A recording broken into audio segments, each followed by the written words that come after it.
Hey, I got a great question. What are the symptoms of why people fail in sales?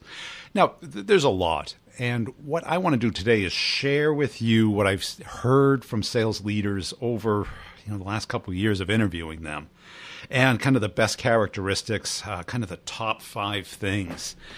5 is kind of like the most people can remember. I know you're driving and everything, but let me just list these off. You can take notes later if you like. Number 1 is focus.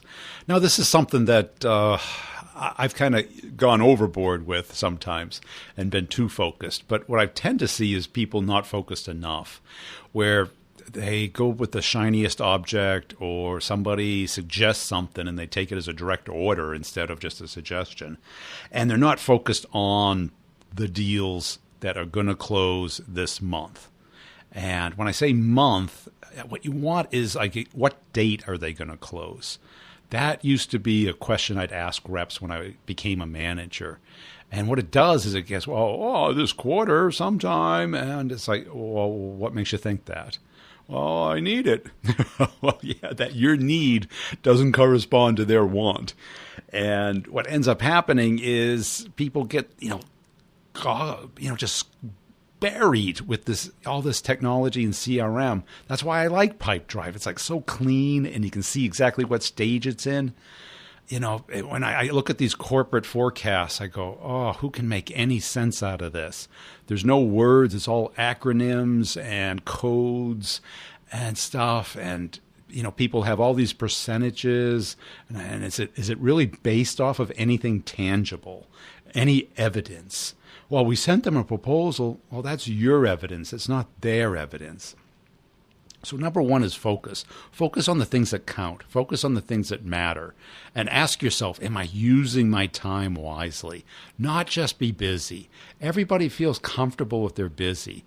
And I used to have this saying I call busy, busy, busy, because there were certain people in the company in certain departments that were just happy if they were busy. And they weren't doing anything constructive. They were busy. They were traveling, they were planning, they were meeting. And you'd look at the output and you're like, what do they do? And salespeople should be just the opposite. It should be like, okay, what deals are going to close? What do I have to do to help them move the next step? How do I prevent the bad things from happening? The bad things are going to happen. You can't prevent everything. But if you don't have a prevention mindset, you have a repair mindset. And the repairs, I talk about it too much, are just too hard. The prevention is where it's at. So focus is number 1. And I've heard this over and over from both great salespeople and great managers. Number 2 is curiosity. Now, curiosity really gets the other person talking. Why? Because you're asking great questions. And when you ask great questions, you open them up and you kind of start to understand what drives them, what interests them, what do they care about. Then you know what to talk about. Too many people just feel comfortable if their mouth is moving and sound is coming out. And we get a little nervous, we get a little anxious, and we feel obligated to talk. And a lot of us are voice activated, meaning when we start hearing someone else talk, we start talking also. And that's kind of a natural reaction. But what you really want to do is really listen. And, Gong's research has shown this. I think it's listen 60-some%, certainly more than half. And the people who ask really insightful questions that really move people, like how did that make you feel? How does that impact you? What was your reaction to that? If you don't do this, what will happen? Where do you see this a year from now? What's your goal? Questions that get people focused in the future are always good because people are in the present and nobody really thinks about the future. That's why, I always talk about preparation because preparation forces you to think about the future. But people don't want to think about it. Why? Because it's work. Because they're comfortable. Because they've succeeded. And that is comfortable, but it's not going to get you where you want. Where you have to go is in the future and get a little uncomfortable because growing is uncomfortable. Stretching is uncomfortable. doing new things is uncomfortable. Now, number 3, we talk a lot about is being able to be coachable. And that is really critical because you can't grow if you're not taking feedback. Now, there's a great documentary on a tennis coach that's on Showtime. I'm trying to remember the guy's name, but if you have a Showtime subscription, check it out. He trained most of the major tennis players through the 80s and 90s. And what he was looking for was people who were coachable. And a lot of people fought him, and he was hard. Certainly to get to the world class, that top 1/10 of 1% of the world, the top 5 or 10 tennis players in the world. Imagine the dedication, no matter how much natural talent you have. And they talk about Andre Agassi, who had enormous, he came there with enormous natural talent. But still, he lost to another guy in one of the matches.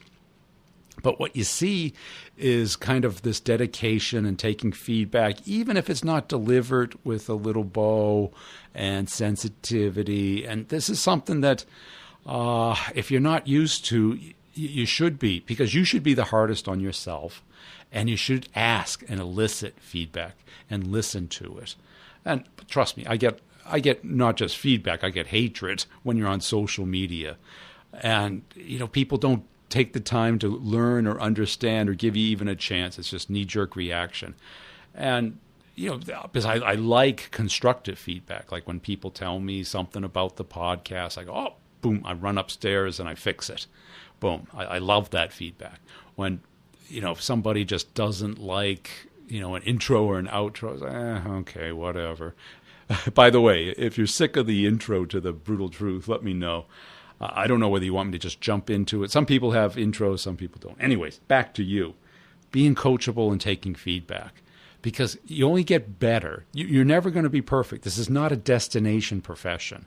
This is not like riding a bike where it's binary. You can either ride a bike or not ride a bike. This is much more like medicine, law, any sport, anything like cooking, any art, where there is a progression, where you have to really put effort in to get better.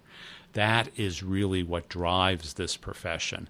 As soon as you get comfortable in this profession, you're a B player. Because the A players, they have to stay on their game. Because every sales call is another up at bat. And no one cares how well you did last time. Customer don't care. Quota don't care. The bank doesn't care. We have to show up every day like it's the first. And that's kind of the downside of this profession, is that if you want compounding, you have to learn. And yes, if you practice, you'll show up better. But if you rest on your laurels, if you rest on your record, and I've seen too many people, well, look what I did 5 years ago. I was number 1. Well, that's great. But that money is spent and it's gone. Number 4 is action. Action, when I say action, I mean action versus just knowledge. And a lot of people listen to the podcast or read a book and they now have knowledge. They know it. But do they do it? Do they practice it? Do they implement it? Do they take feedback from it? Do they perfect it? I use the word perfection, I'm sorry. But do they get better at it? Do you write your questions down? Do you write anything down? Is anything out of your head and into something that you can see visually, that you could share with somebody, get feedback from, and to polish? And this was the turning point in my career. When I started writing things down and analyzing them and polishing them and adapting them per deal, I really increased my skill. As I saw other people do it, I had this great regional manager at the first, and he was really into these postmortems. And some of it was just he loved talking about the deals and overanalyzing them, and he liked talking in general. But it really made you think through every little person involved in the deal, what their motivation was, why they would do it now versus not doing it at all. And it was very helpful. The next one is blaming everything but you. And the thing is, it doesn't matter whose fault it is. It just doesn't matter. What our job is to get the deals. If the product isn't complete, if support sucks, if finance is being difficult, we have to work around it. Blaming somebody, you may be right, but it doesn't accomplish anything. You have to own it, all of this. And it's a lot. I get it. But this is what differentiates people being good at this profession and people being okay. You don't want to be okay. It's just no fun. All the money is at the top. And I'll get into exactly why mathematically that is. But look at your comp plan. If you're 200% of your number, things are cooking. And if you know how to do it, you should be able to be there because you have the power of technology and outsourcing that didn't exist 5 years ago. So blaming somebody, it doesn't help anybody. It makes you feel better at first, but it doesn't solve the problem. Solve the problem and then just let it go and move on.